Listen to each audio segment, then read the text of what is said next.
4 മണിക്ക് ചായക്കപ്പോ അല്ലെങ്കിൽ എപ്പോഴെങ്കിലും മധുരം കഴിക്കണം എന്ന് തോന്നുമ്പോഴോ പെട്ടെന്ന് ഉണ്ടാക്കിയെടുക്കാൻ പറ്റുന്ന ഒരു ഇലയുടെയാണിത്. വളരെ സിമ്പിളാണ്, നല്ല ടേസ്റ്റിയുമാണ്. ഏത്തപ്പഴം വെച്ചിട്ടാണ് ഞാൻ ഈ അട ഉണ്ടാക്കുന്നത്. അപ്പോൾ അതെങ്ങനെയാണെന്ന് കണ്ടു നോക്കാം. ഇതിന് വേണ്ടിയിട്ട് ഞാനിവിടെ എടുത്തിരിക്കുന്നത് 2 ഏത്തപ്പഴമാണ്. നല്ല പഴുത്ത ഏത്തപ്പഴം നോക്കി എടുക്കണം. ഒരുപാട് പഴുത്ത് പോവുകയും ചെയ്യരുത്, എന്നാൽ നമ്മൾ ഉടച്ചാൽ ഉടയുന്ന രീതിയിലുള്ള പഴമായിരിക്കണേ. അപ്പോൾ ഇതുപോലെ തൊലിയൊക്കെ കളഞ്ഞ് ഞാൻ ഇതുപോലെ ഒന്ന് കട്ട് ചെയ്ത് വെച്ചിട്ടുണ്ട്. കുറച്ച് വലുപ്പത്തിൽ തന്നെ കട്ട് ചെയ്യുക, നമുക്ക് വേവിച്ചെടുക്കാനുള്ളതാണ്. അപ്പോൾ ഞാനിവിടെ ഒരു പാൻ വെച്ച് അതിലേക്ക് 1.5 ടീസ്പൂൺ നെയ്യ് ഒഴിച്ചിട്ടുണ്ട്. നെയ്യ് ഒന്ന് മെൽറ്റായി കഴിയുമ്പോൾ അതിലേക്ക് കുറച്ച് നട്ട്സും കിസ്മിസും ഒക്കെ ഉണ്ടെങ്കിൽ ഇട്ട് കൊടുക്കാം. ഞാനിവിടെ ബദാമും കിസ്മിസും ആണ് എടുത്തിരിക്കുന്നത്. അപ്പോൾ കാഷ്നട്ട് എന്തെങ്കിലും കയ്യിലുള്ളതനുസരിച്ച് ഇട്ട് കൊടുക്കുക. ഇതൊന്ന് ഫ്രൈ ആയി കഴിയുമ്പോൾ ഇതിലേക്ക് നമ്മൾ എടുത്ത് വെച്ചിരിക്കുന്ന ഏത്തപ്പഴം ഇട്ട് കൊടുക്കുക. ഇനി ഇതിൽ കിടന്ന് ഏത്തപ്പഴം ഒന്ന് വേഗണേ, ഇടയ്ക്കൊന്ന് ഇളക്കി ഇട്ട് കൊടുക്കണം. പെട്ടെന്ന് തന്നെ ഇത് വെന്ത് കിട്ടും, അധികം സമയമൊന്നും വേണ്ട. അപ്പോൾ ഇത് വെന്തിട്ടുണ്ട്. ഇതിലേക്ക് ഒരു നുള്ളു ഉപ്പും കൂടെ ഇട്ട് കൊടുക്കുക. ഇതിൻ്റെ ഏത്തപ്പഴത്തിൻ്റെ ചെറിയൊരു പുളിയും മധുരവും എല്ലാം കൂടി ഒന്ന് ബാലൻസ് ചെയ്യാൻ വേണ്ടിയിട്ടാണ് ഉപ്പിട്ട് കൊടുക്കുന്നത്.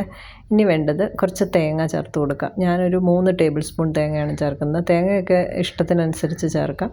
തേങ്ങ ഇതിൻ്റെ ഒപ്പം നല്ലപോലെ ഒന്ന് ചൂടായി കഴിയുമ്പോൾ നമുക്ക് ഏത്തപ്പഴം ഒന്ന് ഉടച്ചെടുക്കാം. ഈ തവി വെച്ച് തന്നെ ജസ്റ്റ് ഒന്ന് പ്രസ് ചെയ്താൽ മതി, ഏത്തപ്പഴം ഉടഞ്ഞ് കിട്ടും. എൻ്റെ വീഡിയോ ഇതുവരെയും സബ്സ്ക്രൈബ് ചെയ്യാതെ കാണുന്നവരുണ്ടെങ്കിൽ ഒന്ന് സബ്സ്ക്രൈബ് ചെയ്തിട്ടും കൂടെ കാണണേ. അപ്പോൾ ലൈക്കും ഷെയറും ഒന്നും മറക്കണ്ട കേട്ടോ. ഇപ്പോൾ ഏത്തപ്പഴമൊക്കെ നന്നായിട്ട് ഉടച്ചെടുത്തിട്ടുണ്ട്. ഇനി ഇതിലേക്ക് മധുരത്തിനാവശ്യമുള്ള ശർക്കര ചേർത്ത് കൊടുക്കാം. ഞാൻ ശർക്കര പൊടിയാണ് ചേർക്കുന്നത്. പൊടിയില്ലാത്തവർ ശർക്കര ഉരുക്കിയതിന് ശേഷം ഇതിലേക്ക് ഒഴിച്ചു കൊടുക്കുക. മധുരമൊക്കെ ഓരോരുത്തരുടെ ഇഷ്ടത്തിനനുസരിച്ചിട്ടാണ്. ഇപ്പം ഞാനിവിടെ 3 ടേബിൾ സ്പൂൺ ശർക്കരയാണ് ഇട്ട് കൊടുത്തിരിക്കുന്നത്.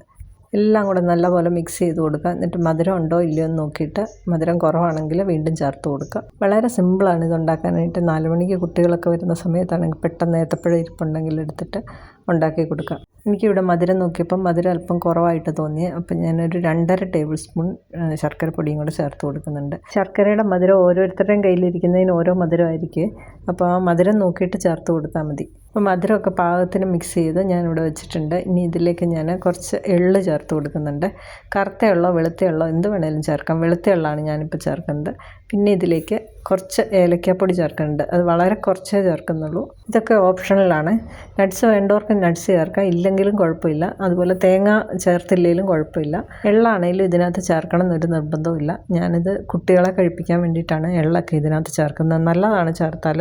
കുട്ടികൾ കഴിക്കാത്ത പല സാധനങ്ങളും ഇതുപോലെ മധുരമുള്ള സാധനങ്ങൾക്കകത്ത് ചേർത്ത് കൊടുത്തു കഴിഞ്ഞാൽ അവർ അറിയാതെ തന്നെ കഴിച്ചോളും. അപ്പോൾ നമ്മുടെ കൂട്ടൊക്കെ ഇവിടെ മിക്സാക്കി എടുത്തിട്ടുണ്ട്. ഇനി ഇതൊരു ബൗളിലേക്ക് മാറ്റാം.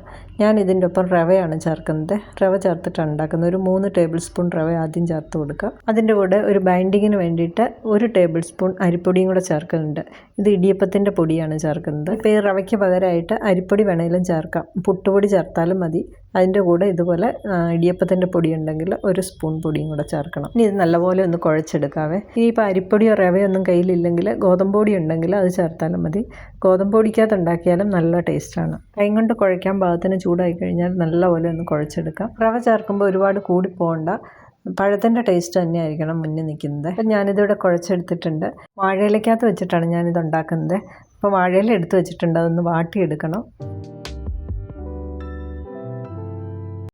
ഇനി ഈ വാട്ടിയെടുത്ത ഇലക്കകത്തേക്ക് ഓരോ ഉരുള വീതം വെച്ചിട്ട് സ്ക്വയറായിട്ടോ അല്ലെങ്കിൽ നീളത്തിലോ എങ്ങനെ വേണമെങ്കിലും പരത്താം. ഞാനിവിടെ നീളത്തിലാണ് പരത്തിയെടുക്കുന്നത്. ഇനി ഇലയുടെ 4 സൈഡും നല്ലപോലെ പ്രസ് ചെയ്ത് അങ്ങ് മടക്കി വെച്ചാൽ മതി.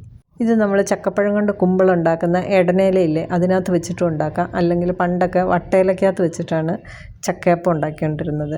അങ്ങനെ വേണേലും ഉണ്ടാക്കാം. ഇനി ഇല എടുക്കാനില്ലാത്തവർക്ക് ബട്ടർ പേപ്പറിലായാലും ഉണ്ടാക്കാം. നല്ല എളുപ്പമല്ലേ? ചക്കപ്പഴം കൊണ്ട് അട ഉണ്ടാക്കുന്നതിനേക്കാളും ഒക്കെ എളുപ്പമല്ലേ ഇത് ഉണ്ടാക്കാനായിട്ട്? പെട്ടെന്ന് കഴിക്കണം എന്ന് തോന്നുമ്പോൾ ഒരു 10 മിനിറ്റ് കൊണ്ട് ഉണ്ടാക്കിയെടുക്കാം. അപ്പം ഞാൻ ഇതെല്ലാം ഒന്ന് മടക്കി എടുക്കുന്നുണ്ട്. കുറച്ച് കനം കുറച്ച് ഉണ്ടാക്കുന്നതാണ് ടേസ്റ്റ് കൂടുതൽ. അപ്പോൾ ഇത് വെച്ചിട്ട് ഞാൻ ഒരു 7 എണ്ണം ഇവിടെ ഉണ്ടാക്കിയെടുത്തിട്ടുണ്ട്. ഇനി നമ്മൾ ഒരു സ്റ്റീമറിലേക്ക് വെച്ചിട്ട് സ്റ്റീം ചെയ്തെടുക്കാം. ഞാനപ്പോൾ ഇഡ്ഡലി പാത്രത്തിനകത്താണ് വയ്ക്കുന്നത്. നേരത്തെ തന്നെ ഞാൻ വെള്ളം ഒഴിച്ച് അടച്ചു വെച്ചിട്ടുണ്ടായിരുന്നു. ഇപ്പോൾ സ്റ്റീം വന്നിട്ടുണ്ട്. ഇതിലേക്ക് എടുത്ത് വെക്കാം. ഒരു 10 മിനിറ്റ് മൂടി വെച്ചാൽ മതി. 10 മിനിറ്റ് കൊണ്ട് വെന്ത് കിട്ടും. ഇപ്പോൾ ഒരു 10 മിനിറ്റ് കഴിഞ്ഞിട്ടുണ്ട്. നമ്മുടെ അടയൊക്കെ നന്നായിട്ട് വെന്തിരിപ്പുണ്ട്. കുറച്ചൊന്ന് ചൂടാറിയപ്പോൾ ഞാൻ ഒരു പ്ലേറ്റിലേക്ക് എടുത്ത് വെച്ചിട്ടുണ്ട്. എന്നാലും ചെറിയ ചൂടുണ്ട്. അപ്പോൾ ഒന്ന് തുറന്ന് നോക്കാം. നല്ല സൂപ്പറായിട്ട് വെന്തിട്ടുണ്ട്. നല്ല മണം കേട്ടോ പഴത്തിൻ്റെ. ഞാൻ ഇലയിൽ നിന്നൊക്കെ മാറ്റി ഇത് എടുത്ത് വെച്ചിട്ടുണ്ട്. ഇത് കാണാനും ഭംഗിയാണ്, കഴിക്കാനും നല്ല ടേസ്റ്റാണ്. ഞാനിത് ഓൾറെഡി കഴിച്ച് നോക്കി കേട്ടോ. പാകത്തിനാണ് മധുരമൊക്കെ. ചക്കയുടെക്കാളും എനിക്കിഷ്ടം ഇതുപോലെ ഏത്തപ്പഴം വെച്ചിട്ടുണ്ടാക്കുന്ന അടയാണ്. അപ്പം നിങ്ങളും ഇതുപോലെ ഒന്ന് ഉണ്ടാക്കി നോക്കിയോ, തീർച്ചയായിട്ടും ഇഷ്ടപ്പെടും. ഈ റെസിപ്പി ഇഷ്ടപ്പെട്ടിട്ടുണ്ടെങ്കിൽ ചാനലൊന്ന് സബ്സ്ക്രൈബ് ചെയ്ത് സപ്പോർട്ടും കൂടെ ചെയ്യണേ. ഫീഡ്ബാക്ക് പറയാൻ മറക്കരുത്. ഒരു ഹൈപ്പും കൂടെ തരണേ. പുതിയൊരു റെസിപ്പിയുമായി വീണ്ടും കാണാം. താങ്ക്